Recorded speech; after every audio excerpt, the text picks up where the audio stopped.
Objet, SCP-6661. Classe, Euclide, les mâles.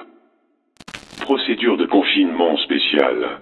Un groupe de réflexion désigné est chargé d'observer les tendances et la popularité de SCP-6661-2. Si sa popularité diminue, le groupe de réflexion doit évaluer la meilleure marche à suivre. Des agents mémétiques basés sur SCP-6661-2 doivent être diffusés sur internet et les sites de réseaux sociaux ainsi que sur l'intranet de la Fondation. Les robots d'indexation de la Fondation doivent scanner l'internet à la recherche d'instances de SCP-6661-1 et rechercher tout événement actif de SCP-6661-1.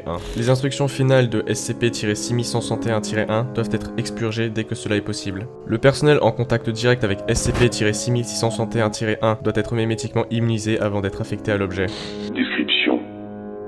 SCP-6661 est un phénomène entourant un mème, une image, une vidéo, un petit texte, généralement de nature humoristique, qui est copié et diffusé rapidement par les internautes, souvent avec de légères variations. Particulier sur internet. SCP-6661-1 est un mème internet communément appelé Trollj. Ce mème est né d'une variante du mème Trollface. Le mème commence de la même manière qu'une bande dessinée Trollface, avec le personnage principal, Trollface, un personnage arborant un sourire malicieux, utilisé pour symboliser les trolls d'internet et le trolling sur internet, fournissant des instructions pour réaliser une farce. Ce qui distingue SCP-6661-1 d'un même Trollface ordinaire est que les instructions de la farce commencent à évoluer vers des instructions plus macabres à chaque case. Ces étapes aboutissent à la réalisation d'une atrocité ou d'un événement sinistre. L'étape finale de la bande dessinée semble être un déclencheur cognito-dangereux qui incite le lecteur à réaliser l'acte représenté dans la bande dessinée. Il est estimé que 0,25% des personnes exposées à SCP-6661-1 sont sensibles à ces effets anormaux. On ignore actuellement sur quelle base les lecteurs ont choisi pour réaliser les sketchs.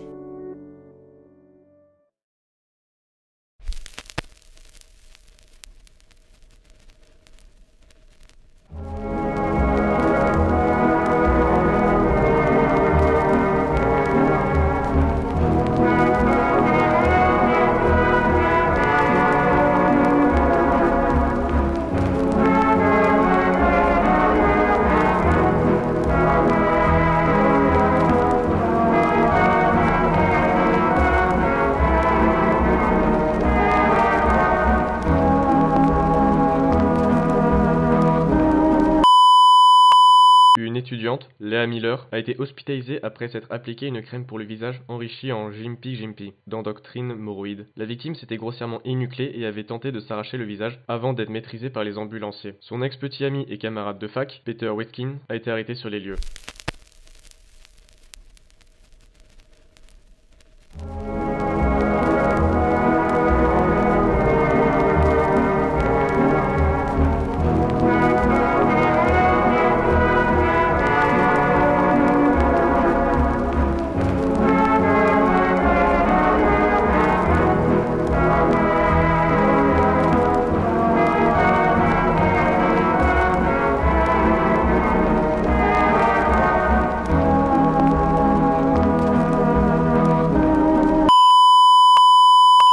Quinze enfants en phase terminale ont été tués par empoisonnement au monoxyde de carbone. L'infirmier de l'hôpital, Aziz Hidayat, a été identifié comme étant le coupable après avoir été surpris en train de remplacer des bouteilles d'oxygène par des bouteilles de monoxyde de carbone. Au cours de l'interrogatoire, il a été enregistré déclarant calmement qu'il les livrait. Il n'a pas déclaré qui était le destinataire.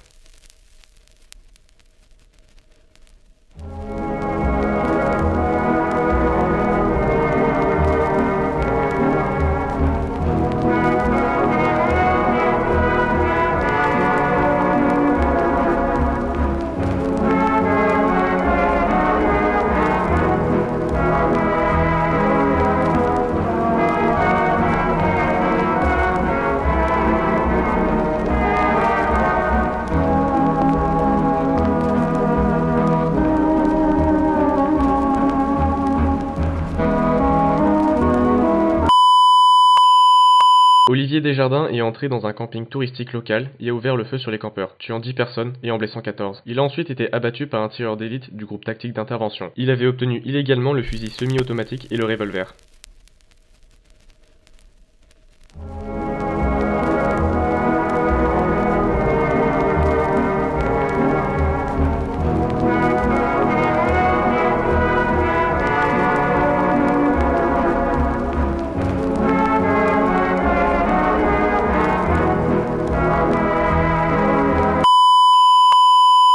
À 2 heures, Joseph Prochaska a commencé à pulvériser du kérosène sur les bâtiments de son quartier avec son camion-citerne. Lorsque les services d'urgence ont été appelés sur les lieux, l'homme s'est placé devant la lance, activé et a allumé une fusée de détresse. 26 personnes, dont Prochaska, ont été tuées, et les dégâts matériels se chiffrent en centaines de milliers d'euros. Des corps et des objets en lévitation ont été signalés lorsqu'il a commencé à pleuvoir sur le site de l'incident.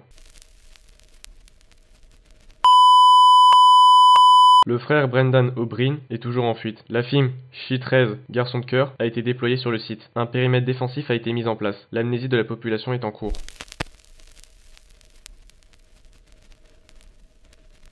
Addendum numéro 1.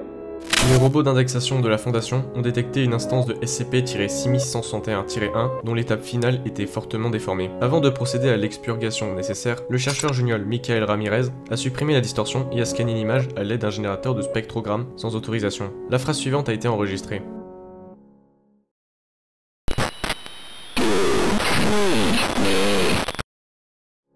Malgré la violation du protocole, les actions du chercheur junior Ramirez ont fourni des informations précieuses sur l'anomalie. Avec la permission des O5, un spectrogramme a été construit avec une réponse à la question et diffusé sur l'internet. Dans les 24 heures qui ont suivi, une autre instance de SCP-6161-1 présentant cette distorsion a été détectée et isolée. Ce qui suit est un enregistrement des messages. Yes, we see you. Who are you? And why are you doing this?